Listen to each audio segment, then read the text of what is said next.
Ladies and gentlemen, moms and dads, boys and girls, and non-binaries of all ages, it's time for another riveting episode of Hozay in Hollywood. Hozay in Hollywood. In California, things they ain't so good. Where an incompetent clown, Karen Bass, ain't around when most half of LA burned to the ground. Gavin Newsom's a stooge. His brain ain't so huge. He's a douchebag, worst kept secret in town. Hozay in Hollywood. You'll pay more tax than you ever thought you would. Politicians, they don't care. They'll set fire to their hair and just make you pay more. Keep the unions all fat so they vote Democrat, as long as they keep minding the store. Ho! Ho! Hozay in La La Land. The train to nowhere is the current farce at hand. 90 billion in the hole, no track laid, so I'm told, and the cost just keeps going up. Where Adam Schiff is a turd, Alex Padilla's a nerd, and Swalwell will, make you throw up. Hozay in Hollywood. The cost of living, it ain't misunderstood. Explanations suffice, it's all overpriced, and the cost is headed toward the moon. Keep voting for clowns, keep Maxine Waters around, and Alec Baldwin is still a buffoon. Ho! Ho! My name is Hozay Smith, and I still kick ass.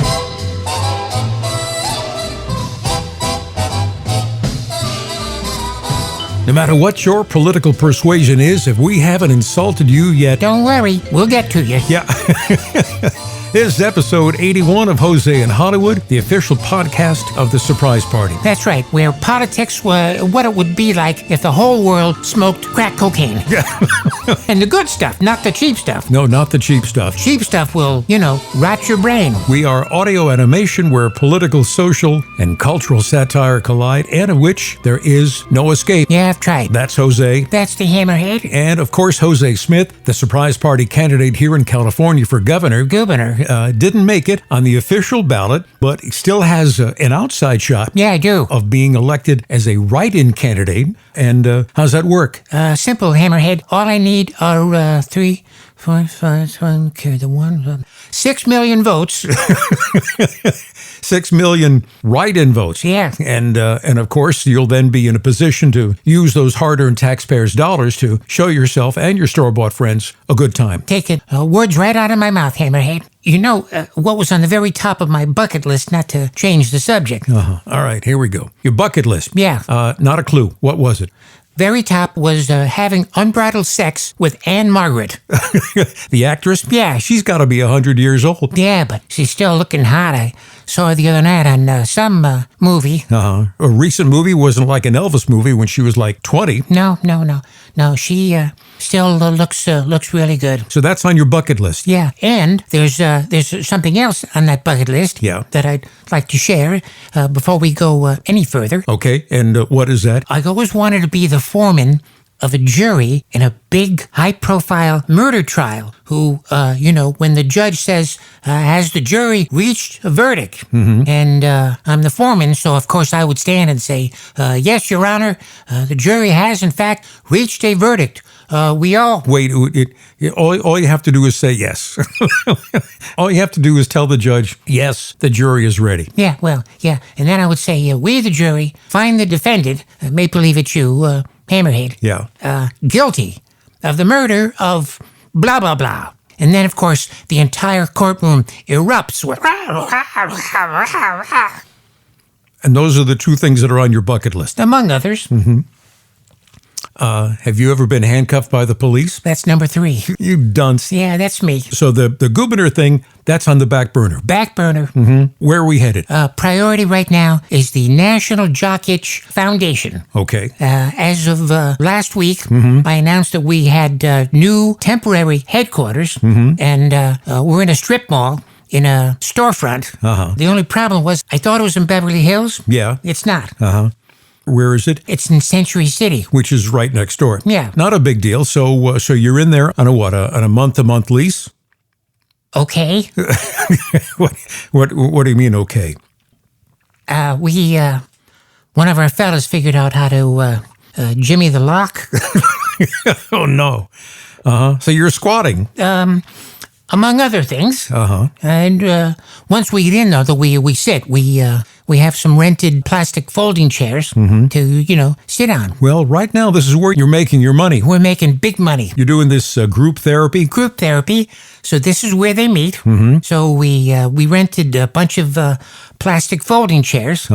And do you have an office? I have a card table. Yeah. It's really low budget. Low budget, but we're hoping that, we get big money and, So you're in a strip mall in Century City. You're there until what? Well, until they find us and, kick us out. But you'd said to me that you're making a lot of money. Putting it in my pocket. You're not putting it towards the business? No, not the business. No. As a matter of fact, I do have some words I'd like to share at this particular moment in time about the National Jock Itch Foundation. Well, since the music is going, I guess I don't have any choice. No. This is Hozay Smith, Chairman and Chief Executive Officer of the National Jock Itch Foundation. Today, millions of people all over the world suffer from the heartbreak of jock itch. Jock itch can strike at any time, anyone, anywhere, any reason. Your generous gift of $219 a month will help us... Wait a minute. Wait. $219 a month? Don't interrupt. $219 a month will help us build the palatial headquarters that the National Jock Itch Foundation needs so desperately. And with your help, we'll get there. We already have a deposit on Italian marble for the floors. We'll go with chandeliers, high ceilings. It will be a palace. And if there's any money left over, we'll hire the best researchers that minimum wage can buy to hope that one day that instead of just rubbing creams and lotions on there as temporary relief, we'll find a cure. But I digress. You jerk. What? No. Just wrap this up, would you? All right. So, if you call toll-free 1-800-JOCK-ITCH, operators are standing by. $219 a month might seem like a lot, and it is. But with your help, we'll get there. Now, for our thanks to you for your generous donation, we're not going to send you a blanket or a T-shirt or a CD collection. What are you going to do? We're just going to say thanks. Oh, dear Jesus, help us. No, we're beyond help. Again, that number again is 1-800-JOCK-ITCH. Call that number today with your pledge of $219 a month. Why, that's only roughly $7.04 a day. Call now. This is Hozay Smith, and I thank you. Is that it? Yeah, that's it. I'm done. I don't know what to say. Say nothing. $219 a month. Yeah, everybody wants $19 a month. They go, send us $19 a month, so it's just 63 cents a day, blah, blah, blah. We'll send you this shirt, and you can show it off to your friends, or just use it when you paint the room or something, whatever. Mm-hmm. That's how you want to set it up. Yeah. for people's donation, Very generous donation. $219 a month. It's not chicken feed. No, it's not. So you're just going to say thanks. Yeah. Why bother with a crappy blanket or some T-shirt that 4 sizes too big, doesn't fit, whatever other, stuff that those other... Worthy charities send out as a thank you. Yeah, That it? that's it. Really? Yeah. I'm done. Stick a fork in me. I'm done.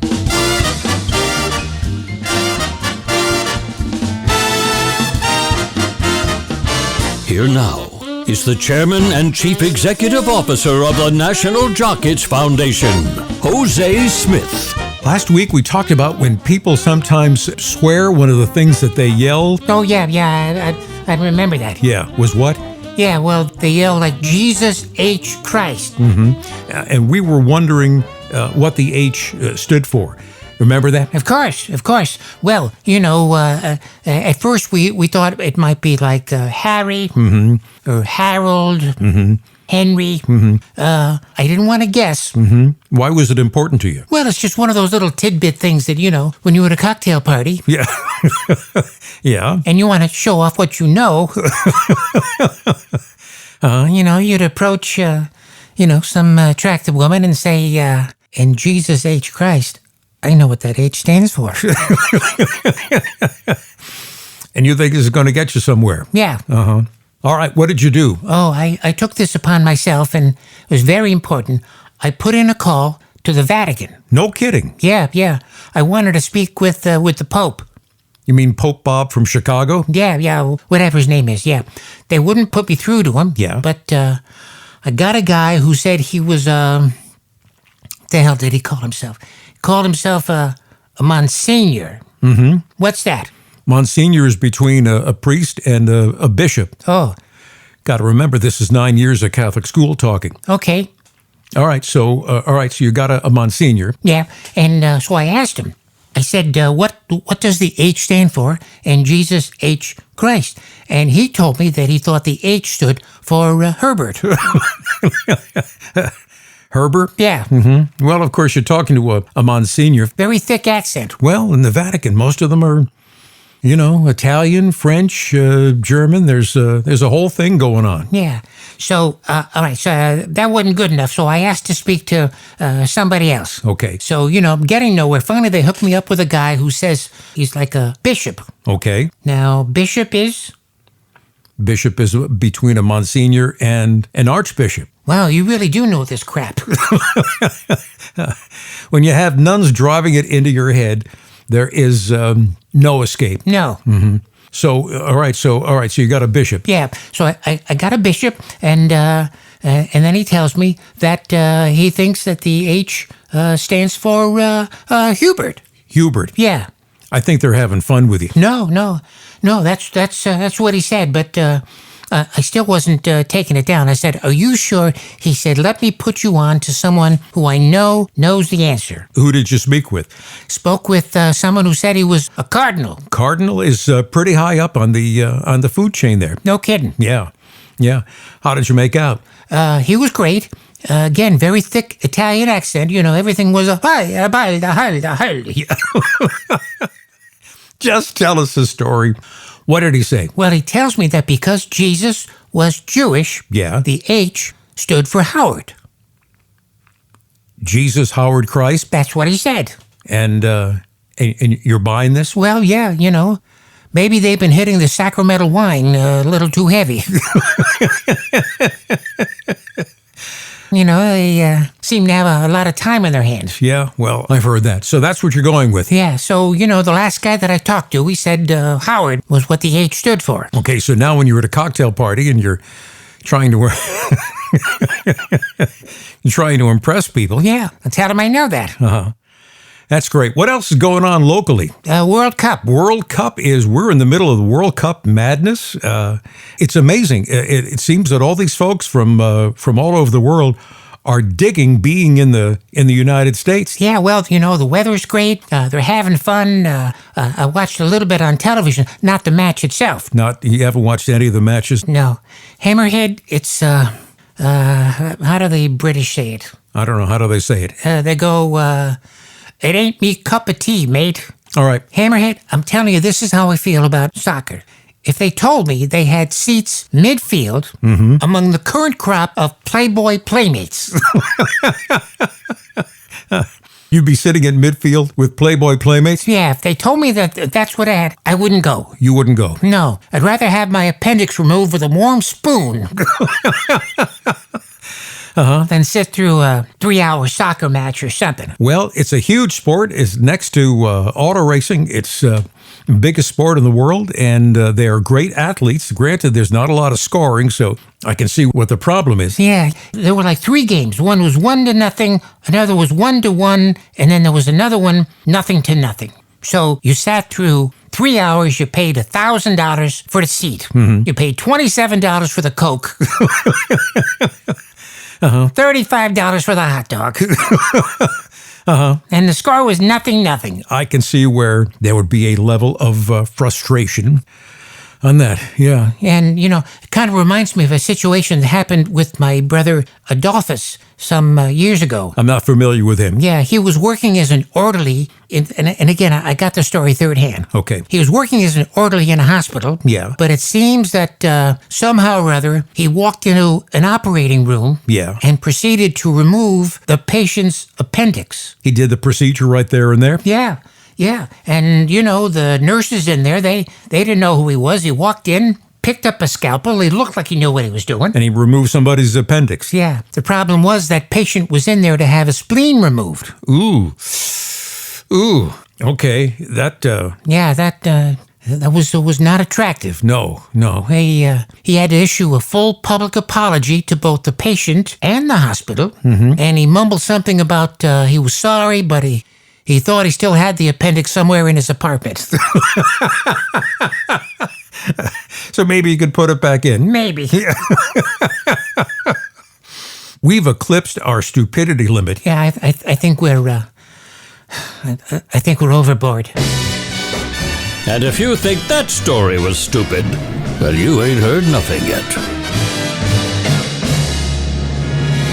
So how's your dating life going? You've been dating this woman about 3 months? A little bit longer than that.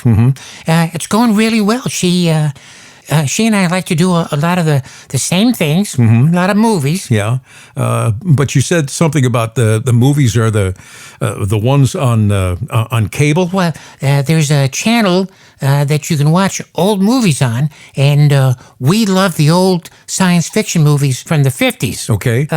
And last week we sat down and we watched Attack of the Puppet People. Attack of the Puppet People? Yeah. What was it about? About puppet people who attacked. I would have thought you could have figured that out on your own, but apparently not. No, I guess not. And do you go and see current movies? Well, yeah, on occasion we do, but there's a movie just coming out, Supergirl. Oh, yeah, Supergirl. Yeah. I'm thinking, Hammerhead, here's what I think is going on. I think that the character started out as Superman. Yeah. But with all this trans stuff going on, I think they took a hacksaw to the family jewels. Ooh. And gorilla glued on a pair of sweater puppies and just declared it female. Is that what you think? Yeah. Because, I mean, it was Superman. Superman. It's a bird, it's a plane, it's the strange visitor from another planet with powers and abilities far beyond that of mortal man. And now they got some Supergirl? And so I'm thinking Supergirl is trans. Is that what you're thinking? Yeah. You know, this is 2026, ain't it? Yeah. And people in Hollywood are trying to keep up with all the stuff that's going on. And you believe this? Yes, I do. So that's not going to be on the list of things for you to say? No. But the relationship is going well. It's, you know, for a guy who's been married 4 times, who only remembers 2 divorces. That's got to get you into trouble sooner or later. Well, I try to move only in the dead of night, leave no forwarding address. And you wanted to be my governor. Gooberner. Ooh. Have you said anything about to the woman that you're dating? Yeah. That having sex with Anne Margaret was on your bucket list? Well, no, that's not the kind of thing that, you talk about. Of course not. And I don't think she listens to these, whatever the hell these things are. Podcast. Yeah.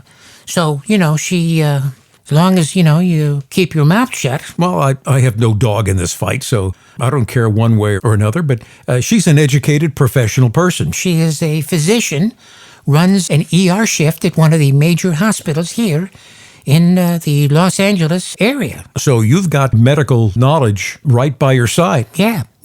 So in the event that, I'm trying to peel like an apple with a knife and I cut myself, she's there. Run it under cold water and slap a Band-Aid on it like everybody else. You don't need a trained physician who's been doing this, how old? Well, she's young, but, she's been doing this for 25 years. You don't need a trained ER physician to put a Band-Aid on a cut when you cut yourself trying to peel an apple. Yeah. What's wrong with you? How much time do you have? At least you admit it. Yes, I do. Well, thanks for hanging with us. If you'd like to drop us a note, here's our address. It's Chris and Hozay, Hozay, Chris and Hozay at gmail.com. Hozay's autobiography is available online. The hard copy is available at lulu.com. It's also available, the download version, at amazon.com and barnesandnoble.com. And name of the book? Name of the book, of course, Corruptus Politicus, A Shallow Man's Guide to Wealth, Cheap Celebrity, and Self-Importance in a Politically Correct World. Yeah, it may not be New York Times bestseller, but, it's me. Yeah. It explains a lot. Yeah, I guess that's a fair statement to say. Hozay in Hollywood is written and performed by Jack Camarda. It is executive produced by Ron Osborne.